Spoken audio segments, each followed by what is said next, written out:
ಕೊನೆಗೆ ಉತ್ತರ ನೀಡಿದ್ರು ಮಾನ್ಯ ಮಹಿಳಾ ಮತ್ತು ಮಕ್ಕಳ ಕಲ್ಯಾಣ ಇಲಾಖೆಯ ನಮ್ಮ ಏನು ಮಂತ್ರಿಗಳಿದ್ದಾರೆ ಹೆಣ್ಮಗಳು. ಅದಕ್ಕೆ ಇರಲಿ, ಅವ್ರ ಹೆಸರು ಬೇಡ, ಜನಕ್ಕೆ ಗೊತ್ತಿದೆ. ಉತ್ತರ ನೀಡಿದ್ರು. ಉತ್ತರ ಏನಂತ ನೀಡ್ತಾರೆ? ಲಿಖಿತ ಉತ್ತರ ಸರ್ಕಾರ ಕೊಡುತ್ತೆ. ಯೋಜನೆ ಆರಂಭವಾಗದಿನಿಂದನೂ ಜೂನು 2025ರವರೆಗೆ ಒಟ್ಟು 21 ಕಂತುಗಳು. ದಯವಿಟ್ಟು ಇದು ನೋಟ್ ಮಾಡ್ಕೊಳ್ಳಿ, ಪಾಯಿಂಟು. ಅವ್ರ ಕಡೆಯಿಂದ ಲಿಖಿತ ಉತ್ತರ ಬಂದಿರೋದು, ಮಂತ್ರಿಗಳ ಕಡೆಯಿಂದ, ಸರ್ಕಾರದ ಕಡೆಯಿಂದ. 21 ಕಂತುಗಳು ಜೂನ್ 25ರವರೆಗೆ ಹಣ ಬಿಡುಗಡೆ ಮಾಡಲಾಗಿದೆ ಎಂದು ಸರ್ಕಾರ ಜಿಲ್ಲಾವಾರು ಅಂಕಿ ಅಂಶಗಳು ಅನುಬಂಧ 1 ಮತ್ತು 2 ಸಮೇತ ಲಿಖಿತ ಉತ್ತರ ನೀಡಿತು. ಎಷ್ಟು? 21 ಕಂತು ಕೊಟ್ಟಿದ್ದೀವಿ ಅಂತ ಹೇಳ್ತದೆ ಸರ್ಕಾರ ಲಿಖಿತ ಉತ್ತರದಲ್ಲಿ. ಫ್ಲೋರ್ ಆಫ್ ದ ಹೌಸಲ್ಲಿ, ಎಸ್, ಫ್ಲೋರ್ ಆಫ್ ದ ಹೌಸಲ್ಲಿ. ಆದರೆ ಈ ಅಧಿಕೃತ ದಾಖಲೆಯನ್ನು ಸೂಕ್ಷ್ಮವಾಗಿ ವಿಶ್ಲೇಷಣೆ ಮಾಡಿದಾಗ ಸರ್ಕಾರದ ಅಸಲಿ ಕಳ್ಳಾಟ ಬಯಲಿಗೆ ಬರುತ್ತೆ. ಯೋಜನೆ ಆರಂಭವಾದ 2023-24ನೇ ಸಾಲಿನಲ್ಲಿ 8 ಕಂತುಗಳು ನೀಡಿದ್ದು ಸರ್ಕಾರ. Okay, we are not having any issues about it, ನಮ್ಮದೇನು ತಕರಾರಿಲ್ಲ. ಆ ನಂತರದ ತಕರಾರು ಇರ್ತಕ್ಕಂಥದ್ದು, ಇಶ್ಯೂ ರೇಸ್ ಆಗಿರ್ತಕ್ಕಂಥದ್ದು 2024-25ನೇ ಸಾಲಿನಲ್ಲಿ ವಿತರಿಸಿರುವುದು ಕೇವಲ 10 ತಿಂಗಳ ಕಂತು ಮಾತ್ರ. ಸೊ ಅಲ್ಲಿಗೆ ಅವ್ರು ಹೇಳಿದ್ದೇನು, 21 ತಿಂಗಳು ಕಂತು ಕೊಟ್ಟಿದ್ದೇವೆ ಅಂತಕ್ಕಂಥದ್ದು ಲಿಖಿತ ಉತ್ತರದ ಮೂಲಕ ಸರ್ಕಾರ ಕೊಟ್ಟಿರ್ತಕ್ಕಂಥ ಆನ್ಸರ್. ಬಟ್ ಆದರೆ ಇಲ್ಲಿ ಮಿಸ್ ಆಗಿರ್ತಕ್ಕಂಥ ಆ 2 ತಿಂಗಳು ಕಂತನ್ನು ಅವರು ಹೇಳ್ದಿರ ಅದನ್ನು ಒಳಗಡೆನೆ ಮುಚ್ಚಿಟ್ಕೊಂಡು ಫ್ಲೋರ್ ಆಫ್ ದ ಹೌಸಲ್ಲಿ, ಸದನದ ಒಳಗಡೆ ನಿಂತ್ಕೊಂಡು ಕನ್ಸರ್ನ್ಡ್ ಮಿನಿಸ್ಟರು, ಸರ್ಕಾರ ಇದು ಸುಳ್ಳನ್ನು ಹೇಳಿರ್ತಕ್ಕಂಥದ್ದು. ಬಹುಶಃ ಈ ನಾಡಿನ ಹೆಣ್ಮಕ್ಳಾಗಲಿ ತೆರಿಗೆದಾರರಾಗಲಿ ಯಾರೂ ಕೂಡ ಇದನ್ನು ಕ್ಷಮಿಸ್ತಕ್ಕಂಥ ಒಂದು ವಿಚಾರ ಅಲ್ಲ. ಕಾರಣ ಇದು 1 ರೂಪಾಯಿ ಅಲ್ಲ, 2 ರೂಪಾಯಿ ಅಲ್ಲ, 5,000 ಕೋಟಿಯಷ್ಟು ಮಿಸ್ಮ್ಯಾನೇಜ್ಮೆಂಟ್ ಆಗಿದೆ. It's A huge amount. ಇದಾದ ನಂತರ ಬೆಳಗಾವಿಯಲ್ಲಿ ಅಧಿವೇಶನ ನಡೆಯುತ್ತೆ, ತಮಗೆ ಗೊತ್ತಿದೆ. ಬೆಳಗಾವಿ ಅಧಿವೇಶನದಲ್ಲೂ ಕೂಡ ಇಶ್ಯೂ ರೇಸ್ ಆಗುತ್ತೆ. ಇಶ್ಯೂ ರೇಸ್ ಮಾಡಿದಂಥದ್ದು ವಿರೋಧ ಪಕ್ಷದ ನಾಯಕರು ಕೂಡ ಇದ್ದರು ಸದನದಲ್ಲಿ, ಅವರು ಕೂಡ ಚರ್ಚೆ ಮಾಡಿದ್ರು. ಅವ್ರ ಜೊತೆಯಲ್ಲಿ ನಮ್ಮ ಮಿತ್ರ ಪಕ್ಷದ ಭಾರತೀಯ ಜನತಾ ಪಾರ್ಟಿಯ ನಮ್ಮ ಮಹೇಶ್ ತೆಂಗಿನಕಾಯಿ ಅವರು, ಅವ್ರಿಗೆ ಈ ಸಂದರ್ಭದಲ್ಲಿ ನಾನು ಅಭಿನಂದನೆ ಸಲ್ಲಿಸಲಿಕ್ಕೆ ಬಯಸ್ತೇನೆ. ಅವರಲ್ಲಿ ಇದ್ದಂಥ ಕೆಲವೊಂದಷ್ಟು ರಾಜ್ಯದ ಹೆಣ್ಮಕ್ಳ ಪರವಾದಂಥ ಅನುಮಾನಗಳು ಏನು ಕಾಡ್ತಾ ಇತ್ತು, ಅವರು ಪ್ರಶ್ನೆಯನ್ನು ಕೇಳ್ತಾರೆ. ಕೊಡಿ ಅಣ್ಣ ಅವ್ರದ್ದು ಒಂದು. ಮಹೇಶ್ ತೆಂಗಿನಕಾಯಿ ಅವರು ಭಾರತೀಯ ಜನತಾ ಪಾರ್ಟಿಯ ಶಾಸಕರು. ಅವರು ನಾಡಿನ ಹೆಣ್ಮಕ್ಳ ಪರವಾಗಿ ಪ್ರಶ್ನೆ ಕೇಳ್ತಾರೆ. ಇದು ಯಾರಿಗೆ ಕೇಳ್ತಾರೆ? ಫೈನಾನ್ಸ್ ಡಿಪಾರ್ಟ್ಮೆಂಟಿಗೆ ಕೇಳ್ತಾರೆ, ACSಗೆ ಕೇಳ್ತಾರೆ. ಯಾವ ಒಂದು ಫೈನಾನ್ಸ್ ಡಿಪಾರ್ಟ್ಮೆಂಟ್ನ ಪ್ರಧಾನ ಕಾರ್ಯದರ್ಶಿಗಳಿದ್ದಾರೆ, ACSಗೆ ಪ್ರಶ್ನೆ ಕೇಳ್ತಾರೆ, ಹಲವಾರು ಪ್ರಶ್ನೆಗಳನ್ನ ಕೇಳ್ತಾರೆ. ಆ ಪ್ರಶ್ನೆ ಕೇಳಿದ್ದು ಯಾವಾಗ ಇವರು ಅಂದರೆ, ಒಂದು ನಿಮಿಷ ಅಣ್ಣ, ಡೇಟ್ ಒಂದು ನಿಮಿಷ, ಅವ್ರ ಪ್ರಶ್ನೆ ಕೇಳಿದ ಡೇಟ್ ಹೇಳಿ. ಡಿಸೆಂಬರ್ ತಿಂಗಳು 9/12/2025. ಈಗ ನಾವು ಎಲ್ಲಿ ಬಂದು ನಿಂತಿದ್ದೀವಿ? ಹೆಚ್ಚು ಕಮ್ಮಿ 5.5 ತಿಂಗಳವರೆಗೂ ನಾವು ಬಂದು ಮುಂದೆ ದಾಟಿದ್ದೀವಿ. ಪ್ರಶ್ನೆ ಯಾವಾಗ ಕೇಳಿದ್ರು? ಕಳೆದ ವರ್ಷ ಡಿಸೆಂಬರ್ ತಿಂಗಳಲ್ಲಿ ಮಹೇಶ್ ತೆಂಗಿನಕಾಯಿ ಅವರು ಪ್ರಶ್ನೆಯನ್ನು ಕೇಳ್ತಾರೆ. ಅವರ ಒಂದು ಪ್ರಶ್ನೆಗೆ, ಅವರು ಕೇಳಿದಂಥ ಪ್ರಶ್ನೆಗೆ ನಿಮ್ಮಲ್ಲಿ ಸ್ಪಷ್ಟತೆ ಇತ್ತು ಅನ್ನೋದಾದರೆ ಇದು ಪಬ್ಲಿಕ್ ಡೊಮೈನ್ನಲ್ಲಿ ಕೂಡ ರಿಲೀಸ್ ಮಾಡಬೇಕಾಗಿರ್ತಕ್ಕಂಥ ಡಾಕ್ಯುಮೆಂಟು. ನಿಮ್ಮ ಮನೆಯಲ್ಲಿ ಮುಖ್ಯಮಂತ್ರಿಗಳ ಕಚೇರಿಯಲ್ಲಿ ಕೂತ್ಕೊಂಡು ಇಟ್ಕೊಳ್ತಕ್ಕಂಥ ಡಾಕ್ಯುಮೆಂಟೇಷನ್ ಅಲ್ಲ ಇದು. ಯಾತಕ್ಕೋಸ್ಕರ ಫ್ರಮ್ ದ ಪಾಸ್ಟ್ 5.5 months ನೀವು ಯಾತಕ್ಕೋಸ್ಕರ ಇದನ್ನು ಮುಚ್ಚಿಟ್ಕೊಂಡಿದ್ದೀರಿ? ಯಾತಕ್ಕೋಸ್ಕರ ಸರ್ಕಾರದ ಆ ಇಲಾಖೆಯ ಅಧಿಕಾರಿಗಳು ಮಾನ್ಯ ಮುಖ್ಯಮಂತ್ರಿಗಳ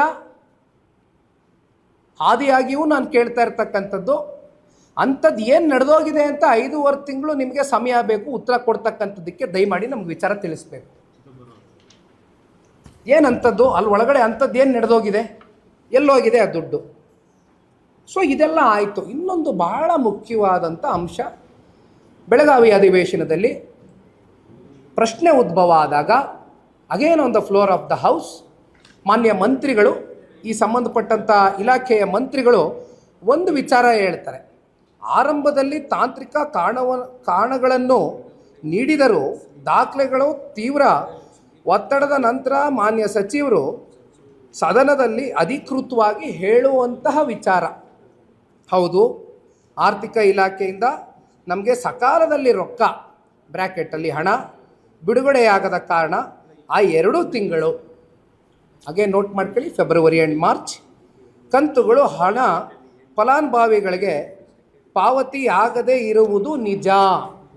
on the floor of the house ಮಾನ್ಯ ಸಚಿವರು ಆ ಹೆಣ್ಣುಮಕ್ಕಳನ್ನ ಪ್ರತಿನಿಧಿಸ್ತಾ ಇರ್ತಕ್ಕಂಥ ಆ ಮಹಾತಾಯಿ ಒಪ್ಕೊಂಡಿರ್ತಕ್ಕಂಥ ವಿಚಾರ ಇದು on the floor of the house. ಇಲ್ಲಿಂದ ಮುಂದಕ್ಕೆ ಹೋಗೋಣ. ಎಸ್, ಅಫ್ಕೋರ್ಸ್ ಆರ್ಥಿಕ ಇಲಾಖೆಗೆ ಪತ್ರ ಬರೆದ್ರು, ಅಲ್ಲಿಂದ ಇಲ್ಲಿವರೆಗೂ ಕೂಡ ಯಾವುದೇ ಉತ್ತರಗಳು ಸಿಕ್ಕಿಲ್ಲ. ಸೊ ಇಲ್ಲಿ ನೋಡೋಣ, ನಾನು ವೆರಿ ಸಿಂಪಲ್ ಆಗಿ ಕೇಳ್ತಕ್ಕಂಥ ಪ್ರಶ್ನೆ ಇಷ್ಟೇ. ಮಾನ್ಯ ಮುಖ್ಯಮಂತ್ರಿಗಳು ಈ 5,000 ಕೋಟಿ ಎಲ್ಲಿಗೆ ಹೋಗಿದೆ ಅಂತಕ್ಕಂಥದ್ದು ದಯಮಾಡಿ ಉತ್ತರವನ್ನು ಕೊಡಬೇಕು, ಲೆಕ್ಕವನ್ನು ಕೊಡಬೇಕು. ಮಾನ್ಯ ಸಿದ್ದರಾಮಣ್ಣ ಅವರೇ, ದಯವಿಟ್ಟು ನಾಡಿನ 1,28,00,000 ಜನ ಫಲಾನುಭವಿಗಳು ಮಹಿಳೆಯರು ಅಂತ ನೀವು ಗುರುತಿಸಿರ್ತಕ್ಕಂಥ ತಾಯಂದ್ರಗಳ ಪರವಾಗಿ ನಿಮಗೆ ಪ್ರಶ್ನೆಯನ್ನು ಹಾಕಲಿಕ್ಕೆ ಬಯಸ್ತೇನೆ. ತೆರಿಗೆದಾರರ ಪರವಾಗಿ ನಿಮಗೆ ಪ್ರಶ್ನೆಯನ್ನು ಕೇಳಲಿಕ್ಕೆ ಬಯಸ್ತೇನೆ. ದಯವಿಟ್ಟು ನಮ್ಮ ತೆರಿಗೆಯ ದುಡ್ಡು ಎಲ್ಲಿಗೆ ಹೋಯಿತು, ಯಾತಕ್ಕೋಸ್ಕರ ಕಳೆದ 1 ವರ್ಷ ಆದರೂ ಕೂಡ ಇಲ್ಲಿವರೆಗೂ ನೀವು ಉತ್ತರ ಕೊಡ್ತಕ್ಕಂಥದ್ದಕ್ಕೆ ನೀವಾಗಲಿ ನಿಮ್ಮ ಫೈನಾನ್ಸ್ ಡಿಪಾರ್ಟ್ಮೆಂಟ್ನ ಅಧಿಕಾರಿಗಳಾಗಲಿ ಇಲ್ಲಿಯವರೆಗೂ ಕೂಡ ಯಾಕೆ ಒಂದು ಸ್ಪಷ್ಟತೆಯನ್ನು ವ್ಯಕ್ತಪಡಿಸ್ತಾ ಇಲ್ಲ ಸಾರ್ವಜನಿಕವಾಗಿ? ಇದ್ರ ಒಳಗಡೆ ಇರ್ತಕ್ಕಂಥ ವಿಚಾರಗಳಾದರೂ ಏನು? ಬಡ್ಜೆಟ್ನಲ್ಲಿ ನೀವು ಘೋಷಣೆ ಮಾಡಿಕೊಂಡಂಥ ಹಣವನ್ನು ನೀವು ಎಲ್ಲಿಗೆ ಹೋಯಿತು, ಅದನ್ನು ಕ್ಯಾರಿ ಫಾರ್ವರ್ಡ್ ಮಾಡ್ಕೊಂಡಿದ್ದೀರಾ, ಎಲ್ಲಿ ಮಾಯ ಆಯಿತು, ಅಥವಾ ಕೊಡೋದೇ ಇಲ್ವಾ, ಕೊಡ್ತೀರಾ, ಮುಂದಿನ ತಿಂಗಳು ಕೊಡ್ತೀರಾ, ಇಲ್ಲಿವರೆಗೂ ಯಾಕೆ ಕೊಟ್ಟಿಲ್ಲ? ಇವೆಲ್ಲ ವಿಚಾರದ ಬಗ್ಗೆ ದಯಮಾಡಿ ಸಿದ್ದರಾಮಣ್ಣ ಅವರು ನಮಗೆ ಲೆಕ್ಕ ಕೊಡಬೇಕು. ದಯಮಾಡಿ ಲೆಕ್ಕ ಕೊಡಿ ಸಿದ್ದರಾಮಣ್ಣ ಅವರೇ. ನಮ್ಮ ಪ್ರಶ್ನೆ ಇಷ್ಟೇ. ಇದರ ಮಧ್ಯೆ ಆಕ್ರೋಶಭರಿತವಾದಂಥ ನೊಂದಿರ್ತಕ್ಕಂಥ ಹೆಣ್ಮಕ್ಳು, ಆ ಹೆಣ್ಮಕ್ಳಿಗೆ ನಾನು ಅಭಿನಂದನೆ ಸಲ್ಲಿಸಬೇಕಾಗ್ತದೆ. ಒಂದು PILನ ಹಾಕಿದ್ದಾರೆ, ಹೈಕೋರ್ಟು ಆ PIL ಅಕ್ಸೆಪ್ಟ್ ಮಾಡಿದೆ. ಬಹುಶಃ ಒಂದು ರಾಜಕೀಯ ಪಕ್ಷವಾಗಿ ನಮ್ಮ ನಿಲುವು, ನಮ್ಮ ನಡೆಗಳು, ರಾಜಕೀಯವಾದಂಥ ಹೋರಾಟಗಳನ್ನ ಈ ಒಂದು ವಿಚಾರಕ್ಕೆ ಸಂಬಂಧಪಟ್ಟಂತೆ ಜನತಾದಳ ಪಕ್ಷ ಭಾಳ ಗಟ್ಟಿ ನಿಲುವಿಂದ ನಾಡಿನ ಹೆಣ್ಮಕ್ಳ ಪರವಾಗಿ, ತೆರಿಗೆದಾರರ ಪರವಾಗಿ ಮಾಡ್ತಕ್ಕಂಥದ್ರಲ್ಲಿ 2ನೇ ಪ್ರಶ್ನೆ ಎಲ್ಲ ಮಾಡ್ತೇವೆ.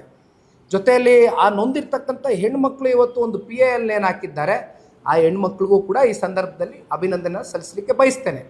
ಒಟ್ಟಾರೆಯಾಗಿ ಕಾನೂನಾತ್ಮಕವಾದಂಥ ಹೋರಾಟಕ್ಕೆ ಹೆಣ್ಮಕ್ಳು ಕೈ ಇಟ್ಟಿರ್ತಕ್ಕಂಥದ್ದು, ಕಾನೂನಿನ ಅಡಿಯಲ್ಲಿ ಬಹುಶಃ ಮುಂದೆ ಸರ್ಕಾರ ಯಾವ ರೀತಿ ಇದಕ್ಕೆ ಉತ್ತರ ಕೊಡಬೇಕು ಅಂತಕ್ಕಂಥದ್ದು ನ್ಯಾಯಾಧೀಶರು ಚಾಟಿ ಬೀಸ್ತಾರೆ ಅಂತಕ್ಕಂಥದ್ದು ನಾನು ಭಾಳ ಗಂಭೀರವಾಗಿ ನಂಬ್ಕೊಂಡಿದ್ದೇನೆ. ಹಾಗಾಗಿ ಇವತ್ತಿನ ವಿಚಾರ ಇದಾಗಿತ್ತು.